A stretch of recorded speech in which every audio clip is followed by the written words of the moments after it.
여러분 안녕하십니까? 2021 서울시 빅데이터 캠퍼스 컨퍼런스 오신 여러분들을 진심으로 환영합니다.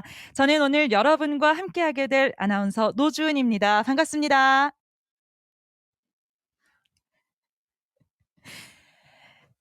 네. 벌써부터 이렇게 이모티콘 박수로 환영해 주시니 정말 기분이 좋습니다. 자, 오늘 이 메타버스 플랫폼인 이프랜드에서 열리는 2021 서울시 빅데이터 캠퍼스 컨퍼런스에 많은 분들이 함께하고 계시는데요. 제가 말씀을 드리기도 전에 벌써 이렇게 적극적으로 참여를 해 주시니까 오늘 행사가 아주 멋지게 진행이 될 것 같습니다. 자, 오늘 일정에 대해서 간략히 안내를 드리도록 하겠습니다. 오늘 행사는 전문가 특강으로 시작합니다. 먼저 AI 양재 허브 윤종영 센터장님과 경남대학교 전종식 교수님의 특강을 청해 듣겠는데요. 특강 중에 강연에 대해서 궁금한 점이 있으신 분들은 채팅창을 활용해서 질문을 남겨주시면 제가 대신해서 연사분들께 질문을 드리도록 하겠습니다. 자, 지금 제 뒤로 보이는 이 스크린에서 발표 자료가 송출이 될 겁니다. 이 발표 자료를 크게 전체 화면으로 보고 싶으신 분들은 화면 상단에 보시면요. 카메라 아이콘이 보이실 겁니다. 이 카메라 아이콘 바로 왼쪽에 네모 박스가 있는데요. 이 박스를 클릭하시면 스크린 속 화면을 전체 화면으로 크게 보실 수가 있습니다. 이 점 참고해 주시고요. 전문가 특강이 마친 후에는 공모전 우수 참가 팀의 발표가 이어지겠습니다. 그리고 공모전 시상식을 진행한 후에 단체 사진 촬영으로 오늘 행사의 막을 내리겠습니다. 자, 앞서 여러분들께서 환영해 주신 것처럼 이곳 이프랜드 공연장에서는 여러분들 다양한 이모티콘으로 무대 위 발표자와 그리고 객석에 계신 관객들의 이 자유로운 소통이 가능합니다. 지금 오른쪽 하단에 이모티콘 박스를 열어보시면요. 정말 다양한 이모티콘들이 준비되어 있습니다. 자, 이렇게 이모티콘을 눌러서 네, 마음껏 여러분들 감정도 표현해 주시고요. 실제 행사장에서는 조금 부끄러웠던 면이 있었다면 이 메타버스 안에서는 모든 게 자유롭게 허용되지 않습니까? 자, 여러분들의 적극적인 참여를 부탁드리겠습니다. 자, 그럼 이제 본격적인 컨퍼런스 시작하도록 하죠. 시작에 앞서서 서울특별시 박종수 스마트 도시 정책관님의 인사 말씀 준비되어 있는데요. 영상으로 만나보시겠습니다. 안녕하십니까. 서울시에서 스마트 도시 업무를 담당하는 박종수입니다. 이번 빅데이터 캠퍼스 컨퍼런스에 참여해 주신 여러분들께 진심으로 감사하다는 말씀을 드립니다. 빅데이터 하니까 사실 서울시 정책과 관련해서 올빼미 버스가 생각이 납니다. 심야에 이동하는데 불편하신 분들을 위해서 언제 어디서 어디로 이동하는지 분석을 해서 버스 노선을 만들고 버스를 투입했던 그런 사례였습니다. 따릉이도 생각이 납니다. 이용자들이 언제, 어느 시간, 어느 정도, 어느 지역으로 이동하는지 분석을 해서 어디에 따릉이 보관소를 설치해야 되는지, 어디에 따릉이가 얼마나 있어야 되는지 분석해서 설치할 수 있었습니다. 최근에는 서울시 생활이동 데이터를 서울시 열린 데이터 광장에 오픈을 했습니다. 시민들이 어느 정도, 어느 시간에 어디로 이동하는지, 어디에 많이 모이는지, 어디서 많이 활동하는지 실시간으로 분석할 수 있는 데이터였습니다. 이것 관련해서 많은 분석들이 나오고 시민들에게 유용한 정보들이 제공되고 있음을 볼 수 있습니다. 이렇듯 데이터는 시민들의 생활의 질을 획기적으로 높일 수 있는 매우 중요한 툴이라고 생각이 됩니다.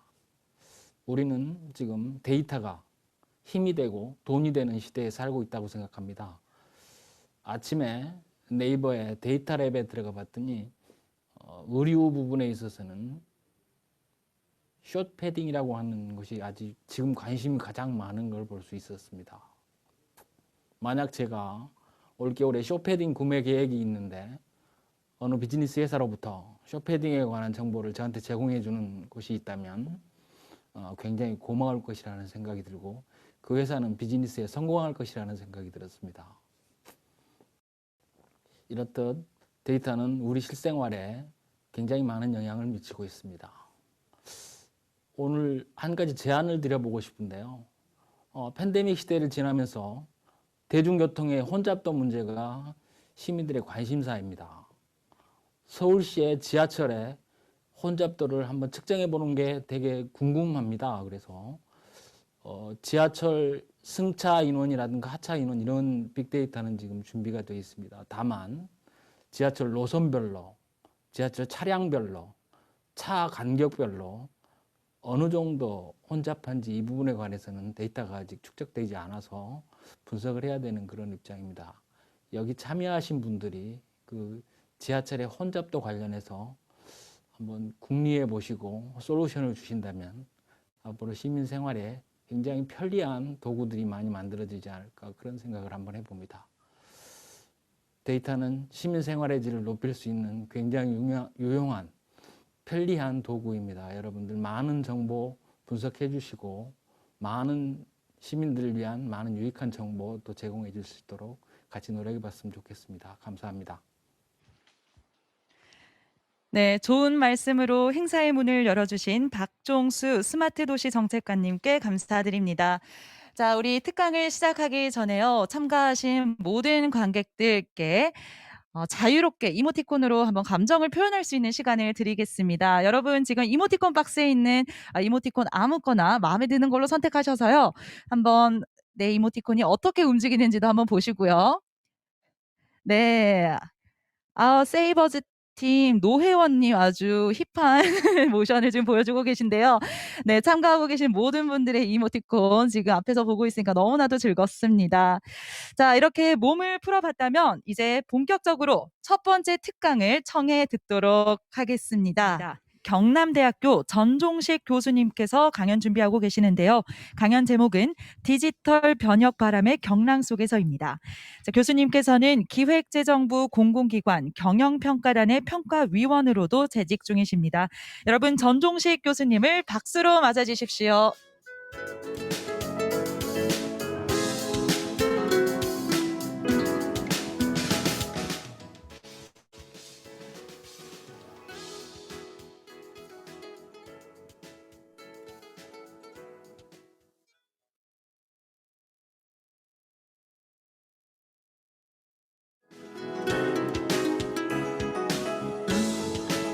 안녕하세요.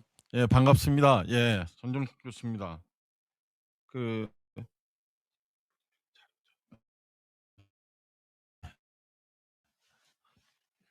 예, 오늘 강의 자료는 강의 제목은 좀 여러분들한테 실질적인 어떤 도움이 좀 되고자 요즘 시대를 얘기하는 어떤 그런 거를 좀 준비를 했습니다. 그래서 제목은 한글로 한 것보다는 영어로 하는 게 이제 표지로 같이 해서 이렇게 느낌을 좀 전달하고 싶어서 그래서 저희가 좀 그 디지털 트랜스포메이션 윈 블로우즈 하디스트라는, 그러니까 디지털 변혁이라는 바람이라는 것이 가장 세게 부는 곳에서라는 거거든요.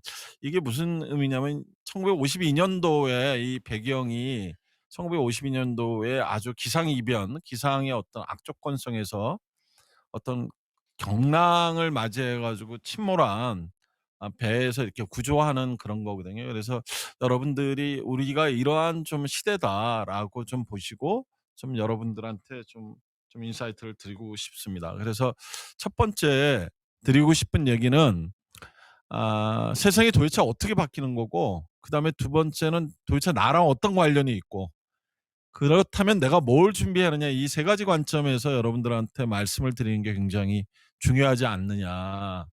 좀 전에 배경에서 보여드린 것처럼 어떤 이러한 어떤 급변하는 시대에 우리가 뭘 어떻게 하고 뭐 이렇게 어떻게 할 것인가, 그런 것처럼 우리가 지금 이렇게 굉장히 어떤 큰 변혁의 시점에 있을 때 그러면 어떻게 할 것이냐, 이제 이러한 것들의 개념으로 좀 보면 될 것 같습니다. 2020년도에 삼성전자의 대표님이 세스에 2020 해가지고 기조 키노트로 해가지고 기조연설을 하셨어요.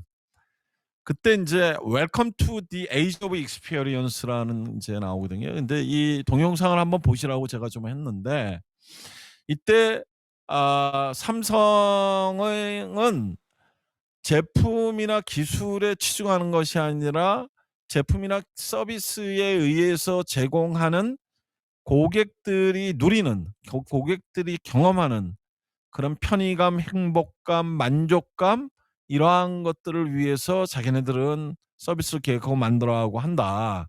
그래서 지금은 어떤 것보다도 중요한 것이 익스피리언스, 경험의 시대인데, 여러분들도 메타버스 지금 들어와서 보셔서 아시겠지만 줌이랑 할 때랑 많이 다른 것 같아요. 예를 들면 몰입감이, 인발브먼트가 있어야 되고, 내가 상당히 인발브먼트가 있어야 되고, 그다음에 줌을 할 때는 그냥 빠져나가도 아무런 상관이 없는데, 여기에는 이 연사의 강의도 되게 중요하고 여러 가지 반응도 있어야 되니까 익스피리언스가 되게 중요한 것 같아요. 그러니까 그러한 것들을 증대시키면서 몰입감을 갖다 주잖아요. 그런 것처럼 익스피리언스가 엄청나게 중요해집니다. 근데 이러한 익스피리언스를 좋은지 나쁜지 평가하고 뭔가를 하는 그러한 것들의 모든 판단이 데이터라는 거예요. 그래서 데이터 너무 어렵게 생각하지 마시고, 제가 이제 설명해 드리면 이제 뭐 충분히 오늘 이해를 좀 하실 것 같은데, 이런 익스피리언스를 좋게 하는 건데, 실질적으로 삼성의 이제 그 대표님도 뭐라고 얘기를 하시냐면, 삼성은 어떤 것이 목적이냐면 데이터랑 IoT랑 소프트웨어를 결합을 해서 고객한테 unforgettable, 결코 잊을 수 없는 그러한 경험을 선사하는 게 공적인 목적이다라고 표현을 하는 거거든요. 그래서 우리의 제품이나 서비스를 누리고 사용하고 향유하시는 분들한테 잊지 못하는, 거기에 반드시 들어가야 되는 것 중에 하나가 데이터다. 이렇게 보시면 좀 도움이 될 것 같습니다. 지금은 패러다임 시프트란 말 많이 들으셨는데요. 이 패러다임 시프트에서는 한마디로 하게 되면 판 바뀌는 겁니다. 판이 확 바뀌는 겁니다.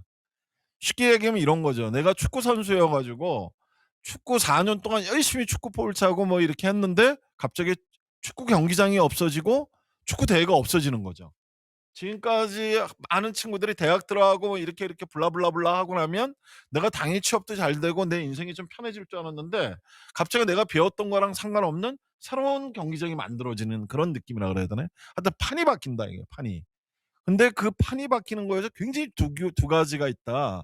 첫 번째는 뭐냐면, 과거에는 영웅들이 리더가 되는 겁니다. 근데 이거는 누구나 리더가 되는 거예요.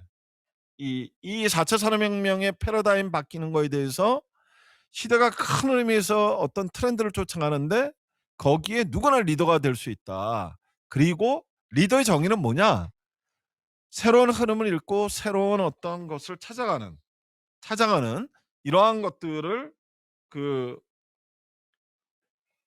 리더라고 한다. 그러니까 요즘 뭐 유튜브에서 유튜버도 나오고요. NFT도 나오고요. 뭐 굉장히 많은 것들이 나오지 않습니까? 그런 것처럼 새로운 어떤 판이 바뀌는 속에서 뭔가 새로운 흐름을 찾아서 자기가 하는 게 굉장히 중요하다. 이 말씀을 첫째 드리고, 그다음에 두 번째, 이러한 것들이 왜 이러한 것이 중요해지게 되냐면, 지금에 있는 대학 교육 시스템은 제2차 산업혁명 시대 때부터 100년 동안 불변해서 온 시스템입니다. 다시 말해서 단일화, 표준화, 대량화에 의해서 된 거고, 노동력을 공급하는 거예요. 산업의 노동력. 그러니까 인력을 공급하는 거죠. 근데 지금 4차 산업혁명은 완전히 이게 바뀌어지고 있는 거죠. 판이 바뀌고 있는 거죠. 그렇게 되게 되면, 패러다임이 바뀌면, 이 소니의 그 패밀리거든요. 이분이 소니의 창업자의 사위예요. 근데 이분이 굉장히 중요한 얘기를 합니다. 소니가 지금 굉장히 그 과거의 영화에서 벗어나서 지금 굉장히 쇠락했다가 다시 일어나려고 그러는데, 야, 판 바뀌니까 기존의 비즈니스 모델은 아무 소용이 없어. 비즈니스 모델은 아무 소용이 없으니까 지금부터 정신 똑바로 차려. 이분이 37년생인데 일본 전역을 다니면서 그 얘기를 하세요. 우리 옛날의 소니가 아니야. 지금 판 바뀌었어. 그러니까 BM이, 그러면 지금 말씀드려서 패러다임이 바뀌면 기존에 있는 것들은 바꾸셔야 된다는 거예요. 생각을 바꿔. 그러면 안 바꿔주니까 누가 바꿔요? 본인이 바꿔야 된다. 이게 굉장히 중요한데, 4차 산업혁명 정의는 다 아실 거예요. 근데 여기서 굉장히 중요한 포인트가 두 가지인데, 하나는 융합입니다. 그리고 두 번째는 진흥화예요. 점점 이게 내가 지능을 가진 건 사람만이 될 수 있었다고 생각하는데 점점 고도화돼 가는 거죠. 그래서 뭔가 융합을 하고, 그래서 AI 플러스 X, X는 산업을 의미하거든요. 옛날에는 AI에다가 산업을 융합하는데 지금은 X 플러스 AI라 그래 가지고 모든 산업, 모든 사업, 사회 현상에 AI를 융합하는 거예요. 그러니까 융합이 엄청 중요하다. 융합은 뭔가 다시 만들어져서 더 좋게 만든 거예요. 생산성이 좋게 되는 거고. 그다음에 두 번째는 이게 점점 좋아지는 지능화예요. 쉽게 말씀을 드려 볼게요. 지능화의 내비게이션 아시죠? 여러분들 운전하실 때 보면 처음엔 내비게이션이 많이 틀렸어요. 근데 지금은 거의 맞습니다. 그죠? 내비게이션이 30분 후에 거의 도착할 것 같아. 또 바뀌었어, 바뀌었어. 이런 얘기를 드리잖아요. 그러니까 점점 지능화가 된다 이거예요. 그런데 이것 때문에 점점 사회가 전반적으로 바뀌는데, 여기에 그러면 이러한 시대에 판이 바뀌었는데 그러면 인제는 뭐가 하냐? 굉장히 중요한 건데 문제를 잘 풀어야 돼요. 근데 융합으로 문제를 풀어야 되니까 굉장히 헷갈리는 거죠. 혼자서 죽었다 깨어나도 못 해요. 그러니까 팀 융합, 팀 협업이 굉장히 중요한 거죠. 그리고 이게 맞는 거야? 그리고 이게 우리가 당연하다고 생각하는 것이 이거 아닐 수도 있잖아? 라고 크리티컬이에요. 그러니까 누굴 비난하는 게 아니라 이걸 다른 각도에서 보는 게 think different한 거죠. 그러면서 새롭게 창의력을 갖는 거고 협업하는 거죠. 그러니까 이게 굉장히 중요한 거예요. 그런데 이러한 것들을 하는 데 있어서 사람마다 격차가 굉장히 달라서 아까 융합과 지능화를 할 수 있는 거기에 내가 인지에 부합되느냐 하는 그런 것이 굉장히 중요하다 이 말씀드립니다. 그래서 기업에서 찾는 인재가 저희가 인제 해 보면 이 사람이 일머리를 아는 사람이야, 아는 사람이야, 모르는 사람이야. 그게 엄청 중요합니다. 그러니까 일머리 교육을 할 줄 아는 일머리 교육이라는 게 뭐냐면 어떤 일을 딱 시켰을 때 사람마다 성과가 다 달라요. 그러면 성과가 좋게 나오는 사람은 그 사람이 일머리 있는 사람이라고 그러거든요. 그거는 좋은 대학 좋은 과 나왔다고 되는 것이 아니라 자기가 셀프 드리븐을 해야 돼요. 그리고 협업을 할 줄 알아야 되고 뭔가를 찾아 나가야 돼요.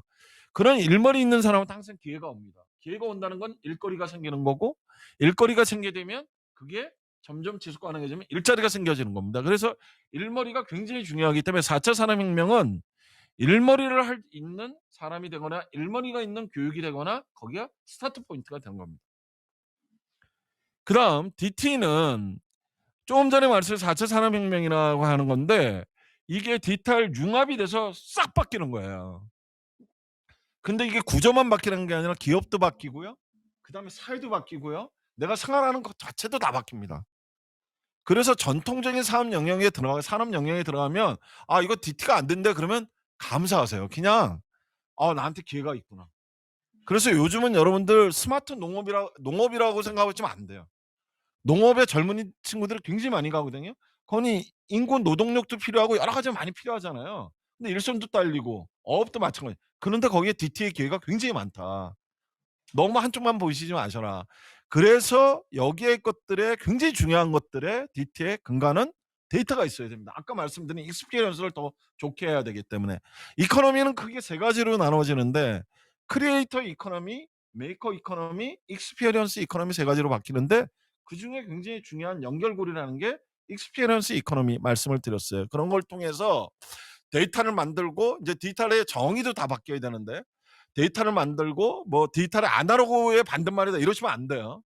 왜 디지털이 뭐라는 것도 아셔야 되고 데이터를 만들고 그걸로 인사이트를 하고 그다음 IoT 솔루션 소프트웨어 이렇게 해서 운영의 새로운 원칙을 바꾸는 거다. 이렇게 보시면 돼요.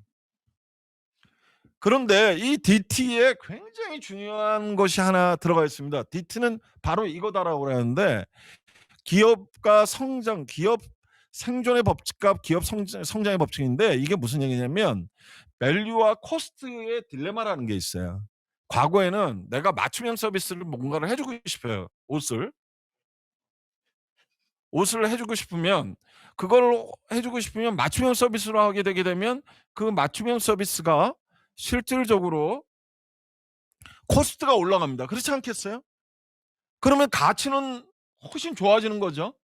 그런데 그러한 것들을 내가 코스트를 이 DT 세계에서는 맞춤형 서비스가 되는데도 코스트는 내려가고 그다음 밸류는 훨씬 좋아지는 거예요. 밸류가 올라가는 거예요. 그러니까 밸류가 올리면 트레이드 오프 관계가 있어서 밸류와 코스트의 어떤 트레이드 오프 관계가 있었는데 인제는 DT 세계에서는 디지털 세계에서는 맞춤형 서비스를 하는데 밸류가 오히려 더 상승이 되는 거야. 그러면 어떻게 되겠어요? 사람들은 더 많이 몰릴 거 아니에요? 그거의 근간이 되는 게 데이터인 거죠. 데이터 별거 아니에요. 내가 목적성이 있으면 되는 거예요. 그래서 전통 산업에서는 코스트가 올라가 내가 맞춤형 서비스나 뭔가를 해 주면 코스트가 올라갔는데 이 코스트가 올라가면 가치를 높이기 위해서 코스트가 올라갔는데 디지털 쪽에서는 이 번역에서는 DT 세계에서는 가치를 올리더라도 코스트는 내려가니까 이것이 엄청나게 중요한 거예요. 그러니까 뭐 아까 뭐 블라블라 뭐 이런 얘기를 많이 하잖아요, 사람들이. 어렵게 생각할 필요 없어요. 내가 사업을 하거나 뭔가를 하는데 저 사람한테 필요로 하는 익스피리언스를 만들어 주려고 그러는데 그 사람의 흔적이나 이런 익스피리언스를 데이터를 보면 내가 맞춤형 서비스를 제공할 수 있는 거고 그런 건데 옛날에는 그걸 많이 알아보는데 돈이 많이 들어가서 사업성이 안 나왔는데 인제는 그 사람이 했던 어떤 그 모바일이나 웹상에서 했던 이 데이터에 있는 모든 이러한 것들이 굉장히 많이 해서 밸류가 올라오더라. 그 사람이 위너가 된다는 거예요. 이게 DT에서 그래서 이게 위력을 발휘하기 때문에 4차 산업혁명은 이거 한 장으로 DT입니다. 오늘 이것만 이해하셔서 하더라도 굉장히 많은 것들을 보실 수 있다. 이렇게 되게 되면 어떻게 되게 되면 지금까지 아무것도 못한 건 예를 들어서 복지 서비스에 맞춤형 서비스를 해야 되잖아요. 다 어려운 사람들이니까. 그죠? 그걸 데이터 기반으로 하는 거예요. 웹 기반으로. 교육도 하고. 그래서 이걸 항상 할 때 맞춤화랑 점점 개인화 서비스로 가는 거고 제품은 안 움직이잖아요. 그러니까 그게 제품이랑 서비스랑 결합하려고 하고. 그다음에 서비스 ESF는 재고가 없잖아요. 그렇잖아요. 이게 무형이잖아요. 뭐 서비스의 4대 원칙이라는 게 있거든요. 근데 그러한 것들이 결국은 서비스화되고 제품은 서비스화하고 서비스는 제품화돼서 아까 말씀드린 대로 데이터를 가지고 IoT나 소프트웨어를 넣어서 맞춤화를 하고 그런 속에 있어서 새로운 BM이 만들어진다. 그래서 반드시 저기에 데이터가 있어야 되는 거죠. 그런데 더 재미난 건 뭐냐면 이렇게 있다는 거에 대한 정보를 누가 공유를 해요? 누가 가지고 있어요? 대기업들은 다 알아요. 그러면서 판을 바꿔 나가는 거예요. 그리고 인제 영상을 많이 보게 하고 헤비 유저들이 많아지는 거죠. 끊어질 게 없게끔 하죠. 메타버스도 5G가 제대로 안 되면 이거 안 됩니다. 그래서 이 5G야 점점 해서 거기에 새로운 BM들이 계속 만들어지는 거죠. 그러면 그러한 개발 그 BM들을 만들어진 거는 네이버나 카카오나 그런 대기업은 더 많은 개발 인력이 가니까 더 많이 이렇게 생태계가 바뀌어 나가는 거죠. 그래서 여러분들 이게 굉장히 중요합니다. 여기도 보시면 제가 굉장히 중요한 말씀을 하나 드리고 싶으면 2008 년도부터 매년 IITP에서 매년 10대 뉴스를 하거든요. 그래 가지고 제가 16 년부터 시작해 가지고 쭉 보여 드리려다가 시간이 너무 없어서 보시면 10대 뉴스가 보시게 되면 싹 다 AI 데이터가 탑이에요. 탑이에요. 왜? 지금까지 설명한 그것 때문에 그런 거예요. 그거를 기업의 임원들을 저희처럼 이렇게 나이 드신 세대도 인제는 다 알아. 할 줄은 모르지만 아 이게 중요하다는 걸 아는 거죠. 그러면 이거를 자 보세요. 자 쉽게 설명을 해 드릴게요. 옛날은 아담 스미스의 국부론에 뭐라 그랬냐면 생산의 3 요소를 노동, 토지, 자본이라 그랬어요. 그죠? 그래서 국가의 성장 동력이 국민의 노동으로부터 나온다 그래서 노동이 굉장히 중요하다 그랬어요. 근데 4차 산업혁명에는 지금 지방의 청년들이 다 서울로 올라오잖아요. 산업단지에 맞는데 산업단지에 거기 보면 나이 드신 분, 그다음에 여성분, 외국인밖에 없어요. 청년들이 안 가요. 노동력이 필요로 하는 게 아니에요. 요즘은 웬만한 회사 큰 회사들 가서 보면 생산 현장은 다 로봇이에요. 그러면 노동력이 필요로 하는 것이 아니라 사람에 대한 것도 인력 양성이 아니라 인재가 필요한 거예요. 그래서 지금은 아까 말씀드린 그렇게 되는 거고 지금 디지털 융합이 굉장히 중요하다 그랬잖아요, 제가. 그러니까 토지라는 개념보다는 융합의 개념이 엄청나게 중요한 거죠.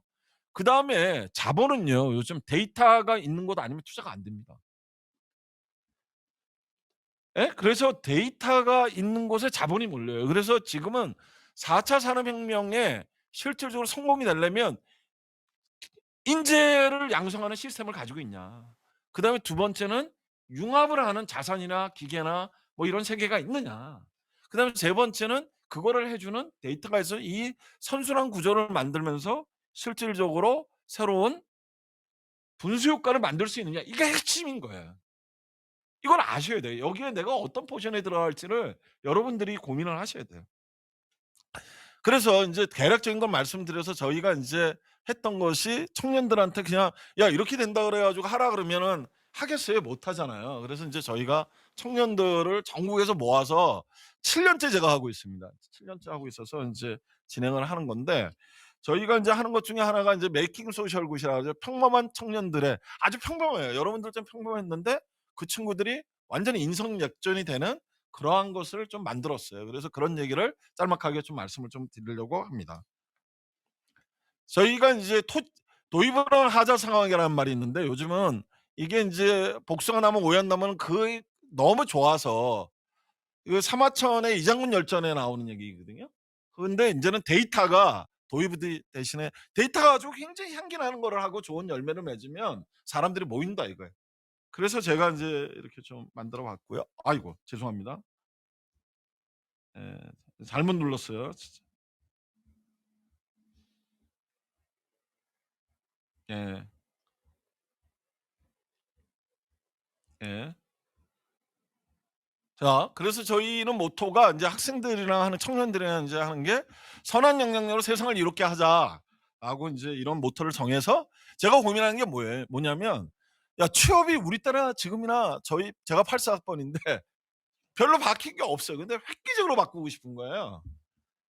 왜 내가 회사를 내가 골라서 가야지. 밥 먹으러 갈 땐 내가 회사를 골라서 가는데 취업할 때는 밥집이 나를 결정하는 것 같은 느낌인 거죠.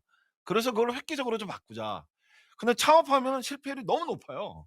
너무 높아요. 그걸 획기적으로 높이고 그래서 4차 산업혁명은 과거에 다른 산업 패턴이 있으니까 이거를 좀 새로운 삶에 제안을 해 보자 인제 이런 고민을 했는데 왜 그런가 봤더니 지금 화살표 보시면 아시겠지만 교육 이 사회가 얘기하는 것은 사회가 연구한 창의랑 문제 해결 능력인데 기존에 있는 우리 시스템들은 시험, 뭐 수업, 스펙, 논문, 학위 이쪽인 거예요. 그러니까 가치 창출이 안 되는 거예요. 그래서 저희가 그쪽에 굉장히 새로운 지향점을 둬서 교육이나 프로젝트 이런 새로운 가치 창출해서 창의나 문제 해결 능력이 있는 인재라는 거를 보여주면 입증을 해 주면 사회에서 뽑더라 이거예요. 근데 뽑는 게 아니라 보통 한 7 군데 취업이 됩니다. 그중에 자기가 초이스합니다. 자, 그래서 저는 이러한 것들을 교수 혼자서 할 수가 없으니까 같이 하는 친구에서 여러분들이 리더가 돼서 빅 리더가 돼서 삶에 대한 두려움이나 불안을 희망으로 바꿔주는 사람. 그래서 선배가 후배를 끌고 가고 그래서 선순환 모델이 돼서 새롭게 혁신을 하는 그런 인재. 그런데 데이터 3법이 통과돼서 작년에 올해부터는 뭐 빅데이터 AI 르네상스 시대가 펼쳐진다. 아까 말씀드린 거에 맥락으로 보시면 될 것 같습니다. 자, 제가 그러면은 사회혁신이라고 그랬는데 이 사회혁신을 자 쉽게 말씀을 드리면 뭐냐면 자화 수분이라는 게 있거든요. 자기 꽃에서 자기가 꽃말을 만들어 가지고 자기가 새롭게 씨를 퍼뜨리는 거 이걸 자아 수분이라고 그러는데 아까 디지털 융합이라고 그랬잖아요. 그러니까 내가 사회 문제라든지 기업의 문제에다가 디지털 기술을 넣어서 다른 걸 넣어서 새롭게 만드는 그것이 제가 볼 때는 사회 혁신인 거예요. 그래서 제가 만든 용어입니다. 이거 만드느라고 고생 많이 했습니다. 쉽게.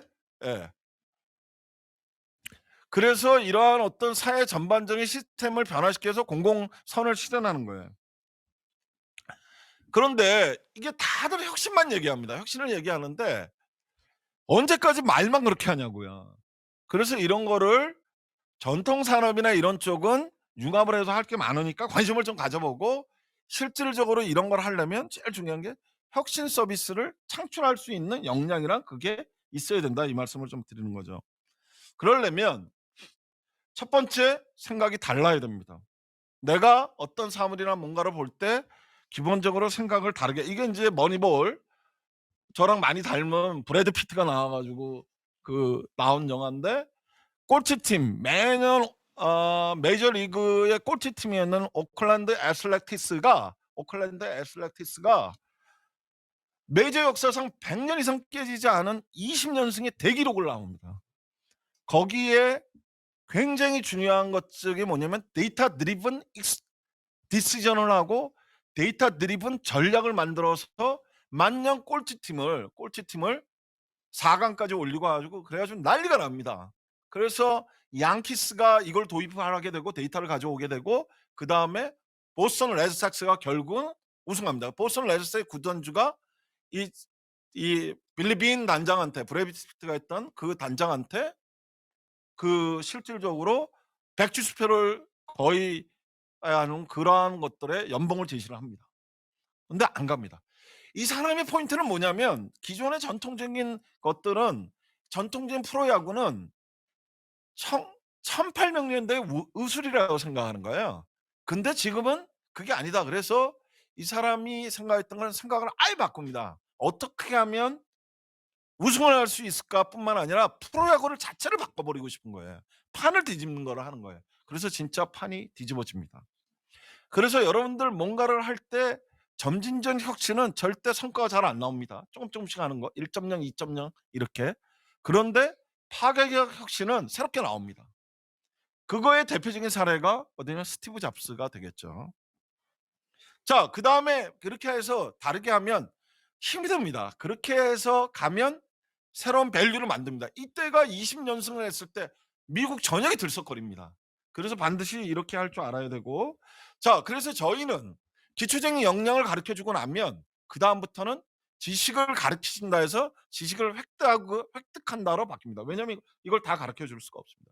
그래서 이게 굉장히 중요합니다. 지식을 획득할 수 있는 내가 아무것도 몰랐는데 되네 하면서 자기가 구글링을 하고 지터브에 들어가고 프리뷰를 하고 여러 가지 자기가 해가지고 그래서 크리에이트 유 밸류를 할 수 있는 그래서 일머리가 있는 사람이 되게 중요하다. 그래서 지금은 배우는 법을 가르치는 것이 굉장히 중요합니다. 그래서 이 아까 말씀드린 일머리 교육이 되려면 스스로 배우는 그것을 할 수 있는 것을 가르쳐 주고 그런 환경을 만들어 준 것이 엄청나게 중요하다. 그래서 저희가 생각할 때 세 가지 여러분들 꼭 하셔야 되는 것 중에 하나가 첫 번째는 셀프 드리븐 해야 됩니다. 셀프 드리븐의 태도를 가지고 이게 인생을 바꾸는 겁니다. 그다음에 자기 주장 학습을 해야 된다. 누가 가르쳐서 하는 게 아니에요. 야, 공부 좀 해. 그게 아니라 내가 필요해서 하는 거예요. 그다음에 두 번째는 동료들이 있어야 됩니다. 자기 생각 뭐 이러한 것들을 해가지고 같이 해줄 수 있는 피어 러닝이 있어야 되고 PBL로 해야 됩니다. 현장 베이스로 해서 그러한 것이 엄청 중요해요. 이 세 가지가 저희가 빅리더가 하는 세 가지 모토인데 저희가 해보니까 아주 폭발적으로 청년들이 굉장히 느끼고 확 바뀝니다. 그다음부터. 그다음에 이렇게 하게 되면 아까 말씀드린 학습을 하게 되고요. 협업을 하게 되고 자기가 경험에서 깨닫게 되겠습니다. 그러면 자기가 성장하게 됩니다. 성장하게 되면 자신감이 생기게 되고 그다음에 기회를 잡게 해야 되고 아까 말씀드려서 일거리로 바뀌는 거죠. 그러면 저한테 교수님 저 프로젝트 하고 싶은데 좀 좋은 프로젝트를 할 수 없을까요? 이런 얘기가 나오는 겁니다. 그래서 저희가 했던 것이 항상 성과를 만듭니다. 학생들이 성과를 만드니까 나 이렇게 사회에서 인정받은 사람이에요. 그러니까 면접 볼 때 면접은 당연히 오라고 그러고 면접 볼 때 차별화가 되는 거니까 여러 군데가 되는 거예요. 그다음에 창업을 하려고 하는 친구들한테는 디지털 이코노믹 가드닝이라는 게 있어요. 이거 굉장히 중요한 표현인데 이것만 해도 한 학기 합니다. 근데 이러한 성공 플랫폼을 만들어야 되는데 대한민국에 이걸 만든 데가 없어요, 지금. 그다음에 사회적 문제를 통한 빅 프로핏 기업이나 이노베이팅 임팩트를 양성한 이런 쪽으로 가면 여러분들이 굉장히 좋은 여러 가지 기회를 많이 만들 수 있다. 그래서 저희가 하는 거는 사회적 선을 만드는 메이킹 소셜 굿을 하는 선순환 구조의 지속 가능한 혁신 생태계를 구축하는 게 저희가 하는 거예요. 그래서 저희가 서울은 너무나 이게 생태계가 잘 돼서 있어서 지방 쪽으로 하는 거고 저희 쪽으로 하면 되게 재미난 게 뭐냐면 어떤 프로젝트를 하거나 뭔가를 하는 데 있어서 잘 모르잖아요. 도메인 지식이 없어서. 그래서 연구 이론 이런 현황 파악하고 연구 이론하고 데이터 수집하는데 논문 한 100편 이상을 읽습니다. 그래서 엄청나게 늡니다. 그리고 프로토타입 만들고 그걸 고도화를 합니다. 그래서 저희가 교육하고 프로젝트하고 논문도 하고 제휴하고 그다음에 이 프로토타입이라는 게 목업인데 그러니까 하나의 POC 이상이죠. 프루브 오브 컨셉인데 그걸 만들면 그다음부터는 학생이 확 바뀝니다. 학점 받아가지고 장학금 받는 게 문제가 아니라 메타버스 이런 거 만드는 겁니다, 학생들이. 야, 이렇게 해서 이렇게 메타버스 우리 거 해보자. 그러면 만듭니다. 그래서 저희가 하는 거는 저희가 이제 서울시 빅데이터 캠퍼스랑 처음에 한 게 이제 이건데 학생들이랑 무에서 유를 만드는 거. 다시 말해서 물에서 포도주를 만드는 그러한 것들을 하는 PBL 기반의 사회 진출 프로그램이고, 두 번째는 우리가 하는 거는 100%다 공공기관, 지자체, 기업들이랑 합니다. 그래 협업 프로젝트, 콜라보 프로젝트를 하기 때문에 거기서 같이 하기 때문에 공공기관에 굉장히 취업 많이 하고 싶으잖아요. 그러면 저희가 뭐 한국관광공사 뭐 블라블라블라 아주 계속 합니다. 그러니까 굉장히 조언하고 이러한 것들에 통해서 빅데이터나 AI 융합 기반의 인재를 양성을 합니다. 그러면 저희가 이제 어떻게 선순환을 하면 저희는 이제 정부에서 학생들이 모입니다. 그리고 저희가 무료 숙박을 줍니다. 거의 호텔급으로. 그리고 대한민국 최고의 일타 강사들이 옵니다. 저를 포함해서. 그다음에 양질의 산학협력 프로젝트의 콜라보 프로젝트 기회를 제공합니다. 그러면 학생들이 공부하고 거기서 그냥 하루에 일주일에 한 몇 시간씩 하냐면 한 110시간씩 자기가 공부하고 팀 스터디를 합니다. 그리고 현장에 다 보냅니다. 현장에 가서 파견하고 우수한 멘토들이랑 우리는 집단 멘토링을 하고요. 그다음에 학생들한테 계속 기존의 선배들도 오고 다른 사람들이 와 가지고 보고 그다음에 중간 피드백을 해 줘서 계속 몰입감을 만듭니다. 그렇게 되면 학생들이 어느 순간에 말을 안 해도 만족도랑 자신감이 엄청 늡니다. 자신감이 늘면 그다음부터는 자기가 보면 실력이 늘었다는 걸 알아 가지고 가만히 있지는 않습니다. 그리고 그 실력에 는 거에 대한 성과 보상을 저희가 해 드립니다. 그리고 그중에 괜찮은 거에 대해 뽑힌 거는 고도화로 들어가고 물이 포도주가 되는 이러한 걸로 갑니다. 그래서 저희가 했던 겁니다. 서울시 이제 꿈나무 카드 결식아동 해 가지고 8명, 7명 전원이 서울시장상을 획득을 해서 이 친구들이 뭐 네이버, 카카오, 삼성전자 이런 데 다 들어갔습니다. 그다음에 JTBC의 여러분들 스포트라이트 이규영 국장님이랑 해 가지고 저희가 촛불 그 집회 그 분석 빅데이터 분석을 저희가 했고요. 그다음에 수익 농산물에 대해 가지고 원산지 프로젝트, 효율화 프로젝트는 뭐냐 원산지 둔갑하는 알고리즘 만들어 가지고 하는 걸 좀 했고요. 그다음에 음식물 쓰레기가 많이 나오잖아요. 그래서 그런 거를 오늘 몇 명 오는지 이런 대형 식당의 알고리즘 이거 특허 출원해 가지고 이제 학생들 그러니까 뭐 특허 출원해 가지고 뭐 상 받아 뭐 이렇게 뭐 하는 거죠. 근데 이런 것들을 그동안 한 50건을 했습니다. 그래서 뭐 GS 칼텍스의 뭐 공대생들은 뭐 폴리머 ESG 관련해 가지고 스마트 친환경 소재 개발을 한다든지 뭐 다양한 걸 합니다. 관광공사 관광하시는 분도 있고 복지하는 친구도 있고 그다음에 인제 굉장히 많은 뭐 거를 합니다. OCR 뭐 그래서 이거를 일반 학생들이 하는 거예요. 그래서 이런 걸 진행을 하고 인제 뭐 저희가 코트랑도 하고 그다음에 심평원이랑 해서 하고 근데 이게 다 현장 가서 하는 거죠. 그러니까 뭐 한국관광공사랑 프로젝트를 한다 그러면 원주 가서 하는 겁니다. 거기서 한 달 동안 사무실 내주고 데이터 내주고 학생들하고 저희 멘토 가서 뭐 이렇게 하고 이러한 것들을 하는 겁니다. 그래서 이런 것들을 그동안 이제 한 50건 비슷하게 한 거고 이제 이런 걸 통해 가지고 인제 학생들도 변화가 많이 열매가 인제 좀 많은 거죠. 그래서 뭐 BM 특허 뭐 계속 나오는 거죠. 그다음에 장관상 수상도 한 그동안 대여섯 명 했죠. 여기 출신에 아무것도 몰랐던 친구들이 서울시장상 뭐 공모전은 얘가 가만 인제 그동안은 자기가 편의점 가 가지고 알바했는데 대회 나가 가지고 상금 받는 거로 알바를 합니다, 요즘은. 뭐 그다음에 국비 유학 가고 그다음에 명사 추빈 강연 뭐 굉장히 많은 것들을 쭉 해 나왔죠. 그다음에 인제 뭐 그 우리가 2000 년대에는 통일에서 했는데 이러한 어떤 국내 내노라한 기관들에서 인제 권위 있는 기관의 기관장 상도 수상을 하고 그다음에 올해는 저희가 12개 기관이랑 했거든요. 그래서 12개 프로젝트를 해서 진행을 해서 지금은 고도화를 하고 있습니다. 자 그러면 결국은 뭐냐? 이러한 것들을 통해서 인재가 양성이 되고 그다음에 혁신 서비스가 개발이 되면 이 고도화하는 것들을 테스트 베드에 저희가 이제 집어넣는 거죠. 그래서 저희가 인제 이러한 것들을 그동안 했던 거 학생들 고생했던 거 눈물 흘렸던 거 피똥 싼 거 뭐 블라블라 이러한 모든 내용들이 이제 뭐 유튜브에 빅리더 AI 아카데미라고 있으면 들어가면 돼 있고요. 이런 것들이 이제 저희가 하는 모든 프로젝트의 근간은 이걸 한 장으로 표시하면 이겁니다. 관련된 오른쪽에 보시다시피 은행, 통신사 이런 관련된 모든 기관들이 지자체가 저희가 비용을 지자체에서 받습니다. 그다음에 정부에서 돈을 받고 예, 그러한 것들을 좀 진행을 합니다. 그다음에 이러한 것들을 통해서 이제 선순환 모델을 하고 그러면 다양한 어떤 이러한 것들이 이제 확장이 돼가는 모습이 되고요. 그러면서 어떤 대학, 그다음에 연구원, 창업 뭐 이렇게 해서 진행이 된다고 보시면 될 것 같습니다. 좀 두서없이 시간이 짧아서 많은 얘기들을 좀 해드리고 싶었는데 여러분들한테 좀 도움이 되셨는지 모르겠습니다. 예, 이상으로 오늘 제가 맡은 시간 좀 오버를 했는데 죄송하고요. 요걸로 해서 여러분들한테 DT의 경랑 속에서 어떻게 하면 내 인생에 내 어떤 터닝 포인트를 만들고 인생 역전을 기회를 가질 수 있는 이거를 좀 설명을 드렸습니다. 감사합니다. 네.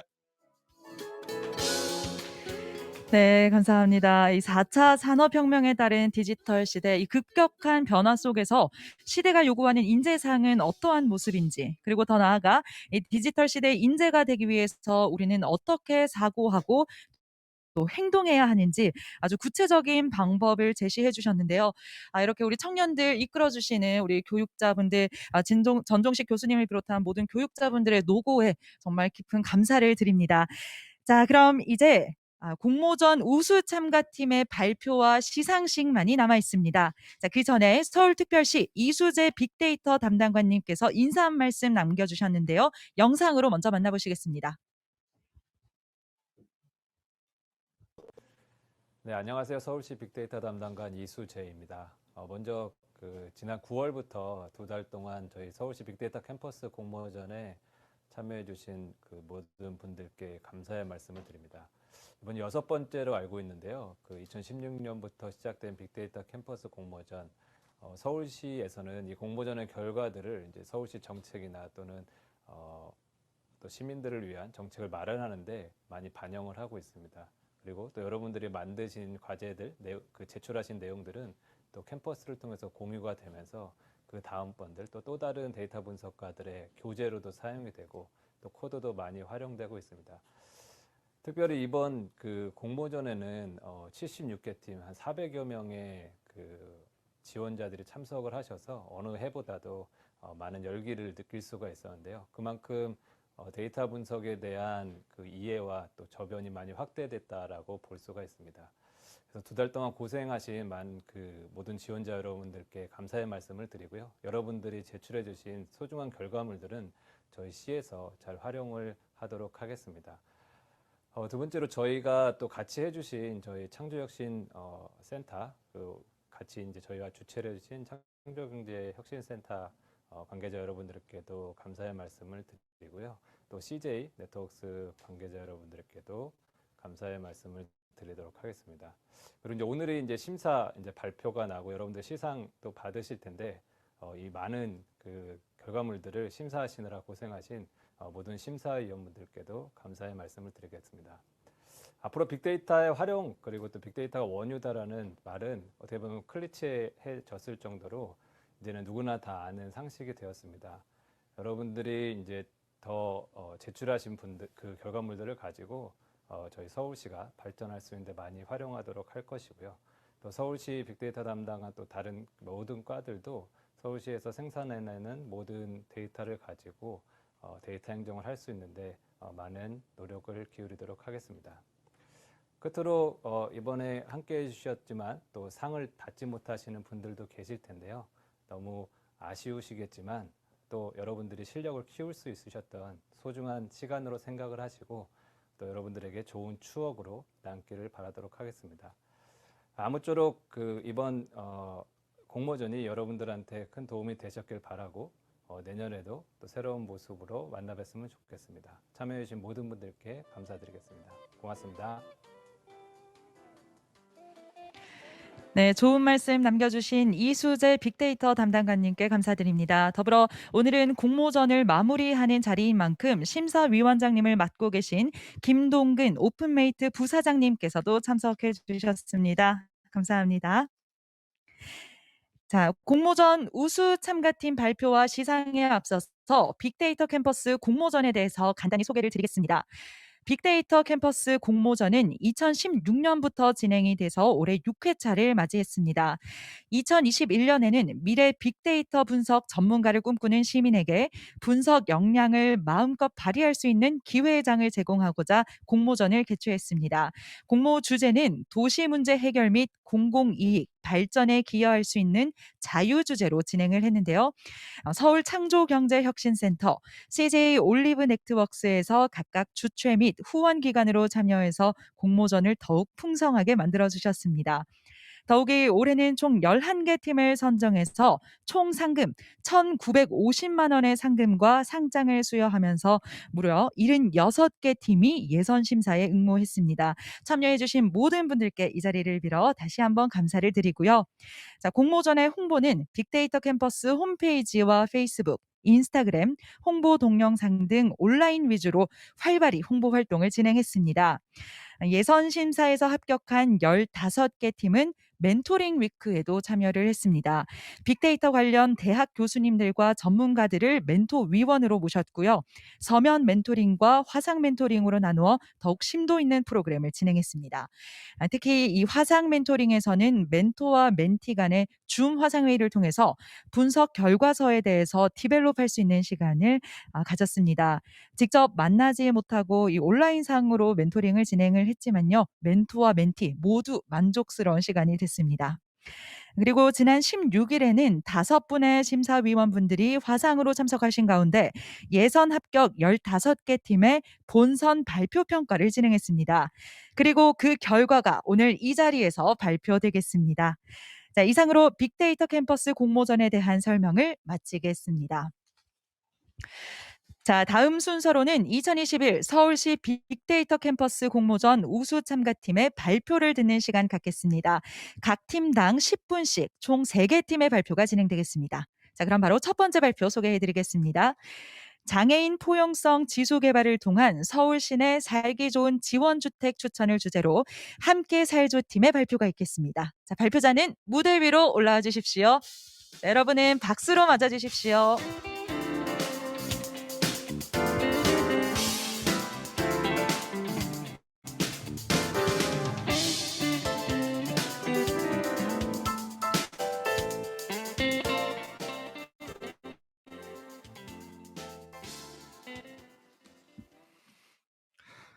안녕하세요. 함께 살조의 발표를 맡게 된 강영훈입니다.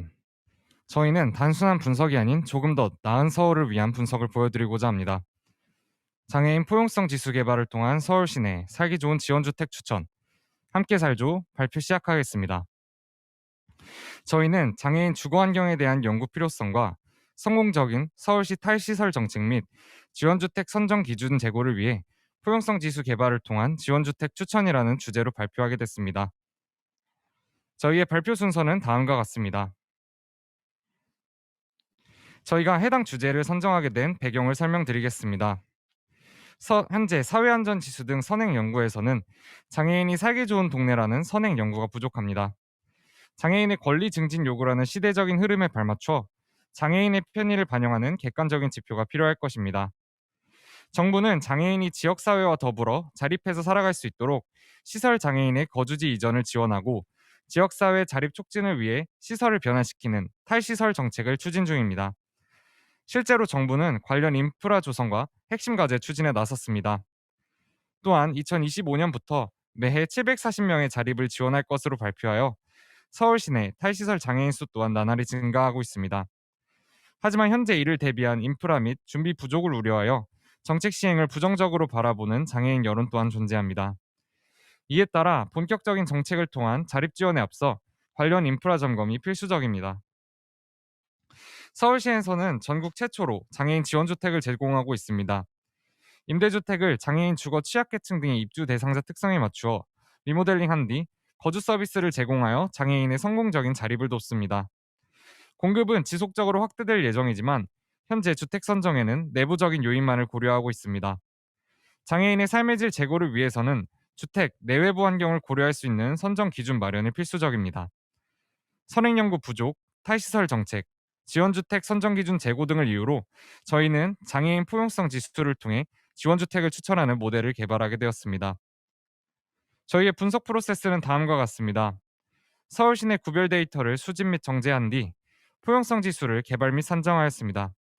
이후 가중치를 구해 장애인이 살기 좋은 구 상위 5개 구를 선정했습니다. 또한 주택별 접근성 지수를 산정하고 장애 유형별 가중치를 부여해 최종적으로 장애인이 살기 좋은 구에 접근성이 뛰어난 지원주택을 선정하였습니다. 우선 포용성 지수라는 개념을 자체적으로 정립하고 4가지 측정 분야를 설정하였습니다. 해당 지수를 위한 분야와 지표는 사회안전지수와 서울시 장애인 탈시설 종단 연구를 참고하였습니다. 교육 여건, 편의시설, 보건복지, 주거환경 등의 분야로 구성하였고 객관 지표뿐만 아니라 서울 시민이 느끼는 주관적 지표 또한 공공 데이터를 활용해 포함하였습니다. 데이터는 일반 수집뿐만 아니라 크롤링 및 지오 코딩 등의 방법을 통해서 수집하였고 정확한 분석을 위해서 자체적인 파생 변수를 생성하였습니다. 해당 과정에서 빅데이터 캠퍼스 데이터인 장애인 등급별 자치구 거주 통계를 활용하여 구별 장애인 인구수를 산출할 수 있었습니다. 대표적인 파생 변수 생성 방법은 다음과 같습니다. 장애인 콜택시 대기 시간을 파악할 수 있었고 각 구별로 지하철역의 배려 시설 수를 빅데이터 캠퍼스 제공 지하철역 공간 데이터와 서울교통공사 데이터를 합산하여 집계했습니다. 또한 교육청 데이터를 통해 통합교육 학생 비율, 특수학급 설치율을 구했습니다. 이후 데이터들의 이상치를 탐색한 결과 인당 장애인 복지 예상과 1000명당 범죄 발생 건수에서 극단값을 발견하였으나 자체 리서치 결과 해당 값을 이상치로 판단하지 않았습니다. 또한 높은 상관관계를 갖고 있는 두 쌍의 데이터를 파악하여 하나씩을 지표에서 제거하였습니다. 다음으로 각 변수별로 발생하는 단위의 차이를 보정하기 위해서 Z스코어 스케일러를 선택하여 정규화 과정을 거쳤습니다. 이를 통해 총 25개의 컬럼 값이 정규화된 최종 테이블셋을 구성하였습니다. 가중치 산정에는 AHP 기법을 사용하였습니다. 해당 기법을 위한 설문조사 대상은 장애인, 장애인 가족, 사회복지 관련 종사자, 자립생활센터 종사자 등 20명을 대상으로 실시하였습니다. 설문 방법으로는 장애인 거주지원센터 등을 방문하거나 유선조사를 통해 자체 진행하였습니다. 이후 해당 조사 결과를 계산해 가중치를 산정하였습니다. 가중치 분석 결과 주거환경, 편의시설, 보건복지, 교육여건 순의 중요도를 보였으며 일관성 비율 또한 0.1보다 작은 값을 가져 해당 과정의 신뢰성을 확보할 수 있었습니다. 해당 가중치를 활용해 포용성 지수 산정식을 최종적으로 정립하였습니다. 실제 보건복지 지표의 선정 과정은 다음과 같습니다. 정규화된 변수값을 합하였는데 분야별 변수 개수의 차이로 발생하는 오류를 보장하기 위해 변수 총 개수로 이를 나누었습니다. 해당 과정으로 구한 지표별 점수의 가중치를 곱한 뒤 합하였습니다. 이를 통해 25개의 각 구에 대한 최종 포용성 지수를 구하고 순위를 매길 수 있었습니다. 분석 결과 포용성 지수에 따른 장애인이 살기 좋은 구 1위는 송파구였으며 가중치 비율이 높은 주거환경과 편의시설의 영향으로 가장 높은 포용성 지수를 얻을 수 있었습니다. 이유를 강남, 종로, 강서, 은평 순서를 보였습니다. 25위는 금천구로 선정되었으며 이유를 성동, 용산, 강북, 광진구 순으로 이어지고 있습니다. 금천구는 편의시설, 주거환경 분야에서 낮은 순위를 보였습니다. 특히 장애인 콜 대기 시간, 저상버스 수 등에서 낮은 점수를 받으며 해당 부분에 대한 보완이 필요할 것으로 보입니다. 저희는 장애인이 살기 좋은 구에 지원주택을 우선 입지하자는 취지에서 포용성 지수에 따라 우선 입지 5개 구를 선정하였습니다. 이후 교통수단의 이용률, 장애 유형까지 고려하여 최종적으로 장애 유형별 지원주택을 추천했습니다. 장애 유형과 교통수단 이용률을 반영하고자 접근성 지수를 산정하였습니다.